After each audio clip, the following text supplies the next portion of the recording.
What do you truly hunger for in life? Is it wealth, fame, success, or perhaps the admiration of others? Or could it be something deeper, something more profound, something that transcends the physical and touches the very core of your being? Consider the story of Sarah, a woman who seemed to have it all: a successful career, a loving family, and all the material possessions one could desire. Yet, despite her apparent success, Sarah felt an emptiness gnawing at her soul, a pervasive sense of dissatisfaction that no amount of worldly achievements could satiate. Then one day, Sarah met a humble pastor who spoke to her about a different kind of hunger, a hunger for God.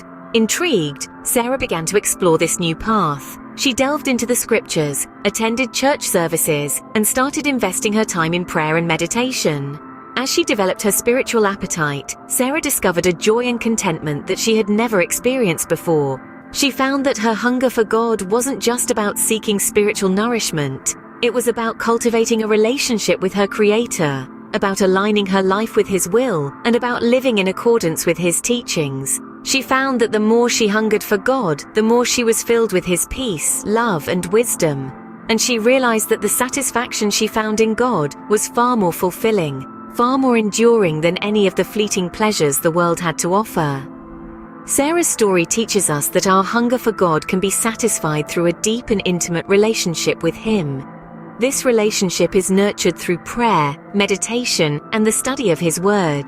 It requires a willingness to surrender our will to His, and to seek His guidance in all things. But how do we cultivate this hunger for God? How do we develop this spiritual appetite?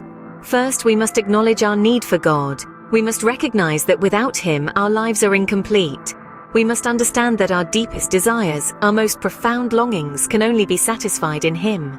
Second, we must seek God with all our heart, mind, and soul. We must yearn for His presence in our lives, for His wisdom in our decisions, and for His love in our relationships. Third, we must immerse ourselves in His Word. By studying the Scriptures, we learn about God's character, His promises, and His plan for our lives. We discover the truth about who we are, why we are here, and where we are going. And finally, we must live out our faith. We must strive to emulate Christ in our thoughts, words, and actions. We must love others as we love ourselves, forgive as we have been forgiven, and serve as we have been served. When we hunger for God, we are filled with His righteousness. We are quenched by the living water of His Spirit, and we are nourished by the bread of life, His Word. Our hunger for God is a hunger for righteousness, for truth, for love, for peace, and for joy. And when we seek these things in God, we find a satisfaction that the world can never give. So ask yourself again, what do you truly hunger for in life? If it's wealth, fame, or success you're after, you may find temporary satisfaction. But if it's God you hunger for, you'll find a satisfaction that is everlasting. In the end, our hunger reveals our heart's deepest desire.